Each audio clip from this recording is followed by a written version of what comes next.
Someone approaches you on the street. They look normal. They sound normal. But then they say something that stops you cold. I'm from the year 2084. They claim they've traveled back in time to this exact moment to meet you specifically. Would you believe them? How would you know they're telling the truth? What questions would you ask? And what would it mean for everything we understand about physics, reality, and the universe itself? The problem: why haven't we met one yet? If time travel is possible, and many physicists believe it theoretically could be, then why haven't we met a single confirmed time traveler yet? Where are they? Why aren't they making themselves known? And more importantly, if we did meet someone claiming to be a time traveler, how would we know they weren't faking it? Anyone can claim to be from the future. Anyone can make up stories about advanced technology or future events. How do you prove something that seems impossible? What would their time machine look like? Would it be a sleek spacecraft, a modified car like in the movies, or something completely different that we couldn't even recognize as a machine? How would it operate? Would there be flashing lights and spinning parts? Or would time travel be as simple as pressing a button? Would there be a set of rules for time travelers to follow? Laws governing when and where they could go? Restrictions on what they could tell people in the past? And what would happen if they decided to break those rules? Could one time traveler accidentally or deliberately change history and erase entire timelines? These questions have fascinated humanity for over a century, and remarkably, we might have already encountered someone claiming to have the answers. The John Titor story, a visitor from 2036. In 1998, a gentleman by the name of John Titor appeared online claiming to have arrived from the future, or so he said. His story would become one of the most famous alleged time travel cases in history. According to Titor, he came from the year 2036. In his timeline, he claimed that the General Electric Corporation had managed to invent functional time travel technology in the year 2034. This wasn't some vague claim. Titor provided extremely detailed technical specifications. He showed photographs and described his time-traveling device in remarkable detail. The machine was called the C204, and according to Titor, it was a gravity manipulation device approximately the size of a large suitcase. He claimed it could transport him backward or forward through time within a range of about 60 years.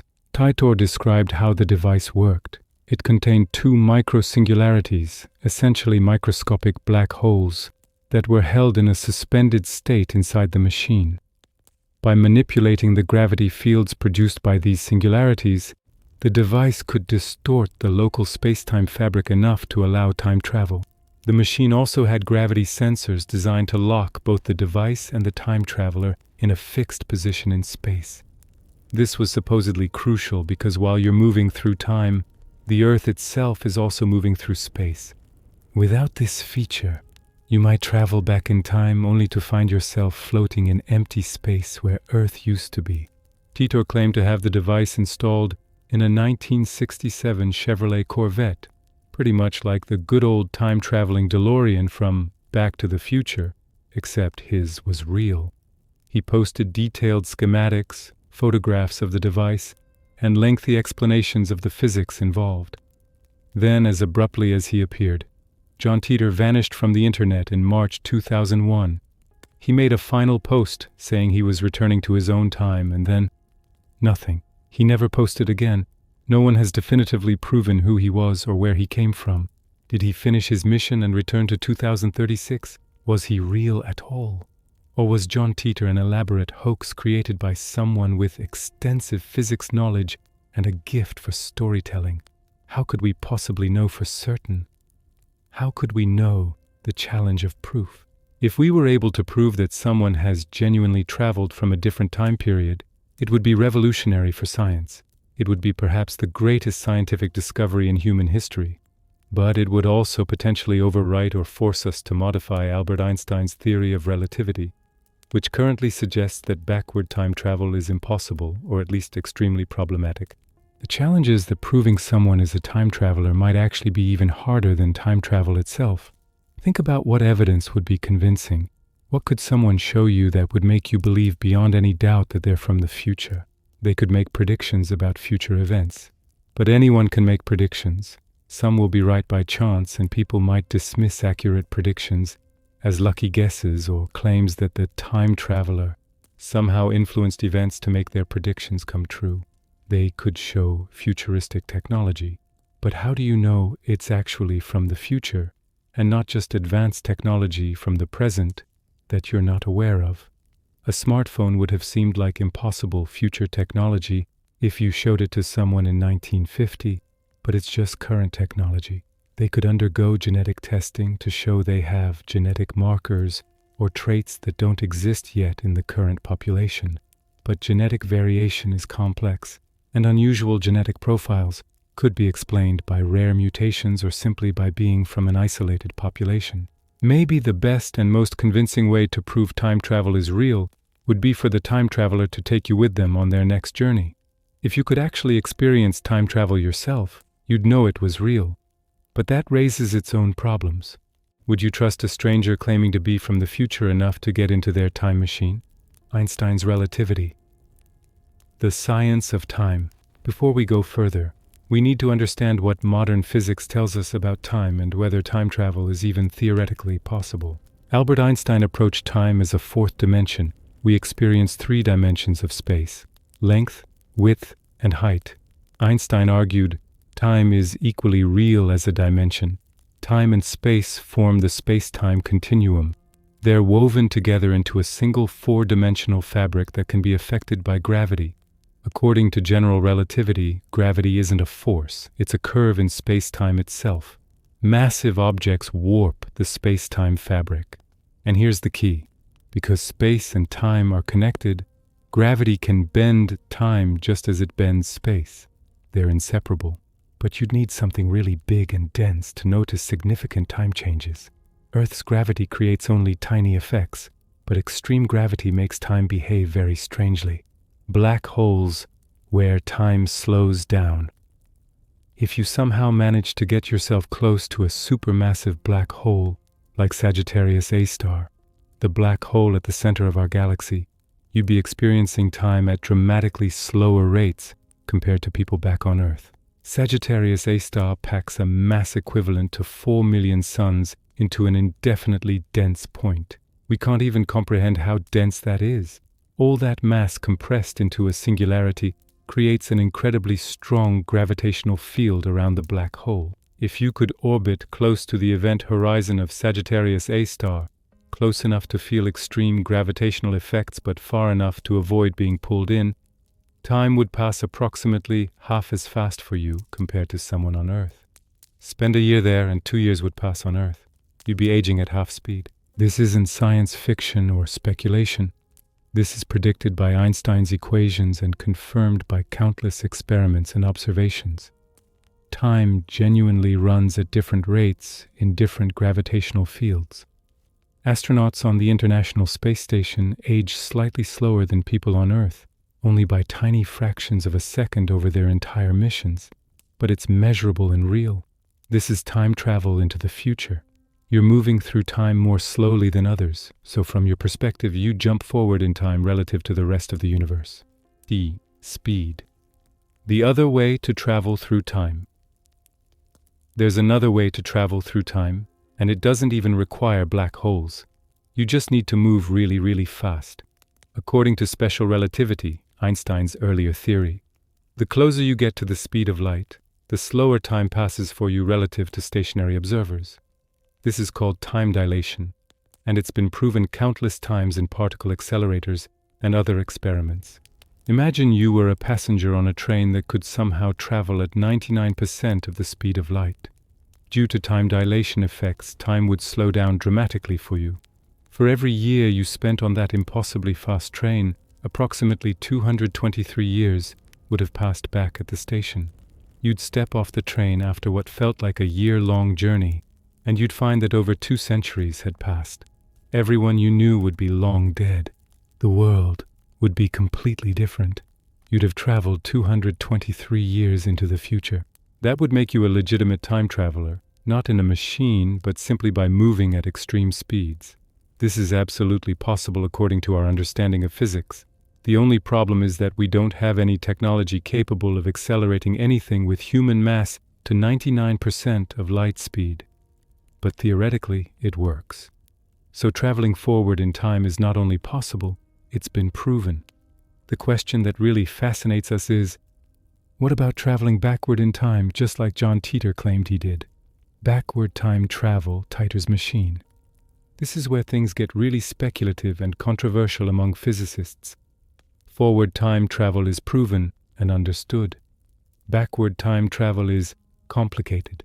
Titor claimed that his little machine, the C204, made time travel possible in any direction, both forward and backward.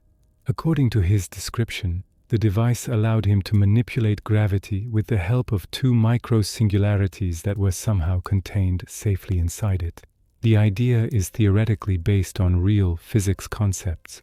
If you could create and control artificial black holes, singularities, you could potentially create extreme gravitational effects that warp space-time dramatically. And if you could control those warps precisely enough, maybe theoretically you could create what physicists call a closed time-like curve, essentially a path through space-time that loops back on itself, allowing backward time travel. The device supposedly had gravity sensors to lock the machine and the time traveler in a fixed position in space while moving through time. This makes sense because Earth is constantly moving, rotating on its axis, orbiting the Sun, and the entire solar system is moving through the galaxy. If you traveled back 1 year in time but didn't account for Earth's position, you'd arrive in empty space where Earth was a year ago, not where it is now. Titor had this machine installed in a car, which seems almost comically low-tech for a time travel device. But it would only take him as far as 60 years in either direction from his starting point in 2036, meaning he could travel between 1976 and 2096. But was any of it real? How would you know that Titor was actually traveling through time and not just making up an incredibly elaborate story? Proving time travel. Harder than it sounds. Time travelers could make predictions about future events, the winners of sports championships, lottery numbers, election results, natural disasters. But there are problems with this approach. First, if they tell you what will happen, does that change what will happen? This is one of the famous paradoxes of time travel. If I tell you that tomorrow you'll have an accident on your way to work, you might decide to stay home, preventing the accident. So was my prediction wrong, or did my prediction cause it to become wrong? Second, even accurate predictions could be explained away as coincidence, good research, or the time traveler somehow causing the events they predicted. They could show futuristic technology, devices and inventions that don't exist yet in our time. But again, how do you prove the technology is from the future, rather than just secret current technology or something the claimant invented themselves? Genetic testing could reveal unusual markers, but genetic science is complex and constantly discovering new variations. An unusual genetic profile isn't proof of time travel. Maybe the most convincing proof would be for the time traveler to take you with them on a journey through time. Experience it yourself and you'd know for certain. But are you really going to get into a strange machine with someone claiming to be from the future? That seems like a good way to get kidnapped or worse. Stephen Hawking's party. The ultimate test. The world-famous theoretical physicist Stephen Hawking came up with perhaps the cleverest test for time travel ever devised. In 2009, he threw a party, but not just any party. It was a reception specifically for time travelers from the future. Here's the brilliant part. Hawking didn't send out invitations until after the party was over. He held the party on June 28, 2009, at the University of Cambridge. He sat there with champagne, decorations, and food, waiting for guests to arrive. The logic was perfect. If time travelers from the future existed, they would know about this party from historical records. And if they had working time machines, they could travel back to June 28, 2009, and attend. They wouldn't need advance invitations because they'd already know about it from the future. Hawking sat there waiting for hours. He really hoped someone would show up, but nobody came. Not a single time traveler appeared at his party. So does that prove time travel is impossible? Not necessarily. There are many possible explanations for why no one showed up. Hessian's wormholes, another way to travel. That nobody showed up doesn't mean time travel is impossible. Time travelers from the far future might use wormholes or other methods. Wormholes are theoretical bridges in space-time, shortcuts connecting different points in space and potentially time. We haven't observed one, but general relativity predicts they could exist. The problem, they'd be microscopic and collapse almost instantly. But maybe advanced civilizations have figured out how to stabilize and enlarge them. Why nobody came? Possible explanations. Maybe the reason nobody attended Hawking's party is that time travel isn't that precise. Perhaps the guests from the future did actually arrive at Cambridge on June 28, 2009, but they were off by a few hours or days. Maybe time travel has an inherent imprecision that makes hitting an exact date and time nearly impossible. Or maybe going back in time is strictly prohibited for time travelers because doing so risks changing the timeline completely. There could be strict laws and enforcement in future civilizations, preventing anyone from traveling to the past. Perhaps time travelers are just trying to avoid the risk of spreading diseases from the far future to us. They might carry microorganisms or viruses that our immune systems have never encountered. A time traveler visiting the past could accidentally trigger a pandemic. Maybe the information about time travel is so highly classified in the future that only a very few trusted people are allowed to know it exists, and none of them had any interest in attending a party in 2009. Or maybe, and this is what many physicists believe, traveling backward in time simply isn't possible. Maybe time can only move forward, never backward. Maybe all those paradoxes and problems with backward time travel exist because nature simply doesn't allow it. Maybe John Titor was just one elaborate hoax created by someone with deep physics knowledge. We have a few more years until 2034 to find out if General Electric invents time travel like he claimed. We already have time travelers. But here's something interesting. In a way, we already have time travelers living among us right now in our lifetime. Astronauts on the International Space Station are moving at approximately 8 kilometers per second as they orbit Earth.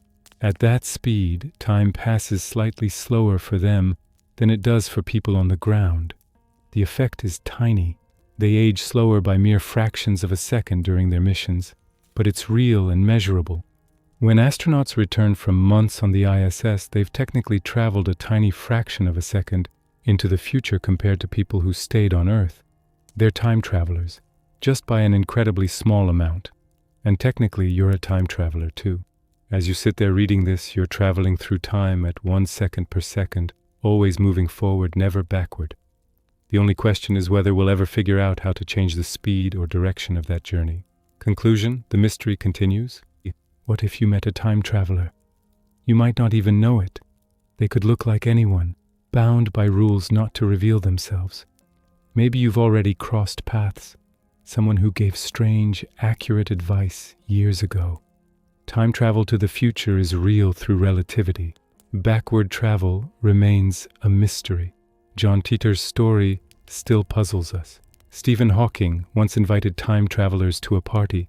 No one showed up. Or did they? If someone claims to be from the future, ask questions.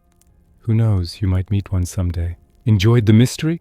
Subscribe for more explorations into time, physics, and the unknown.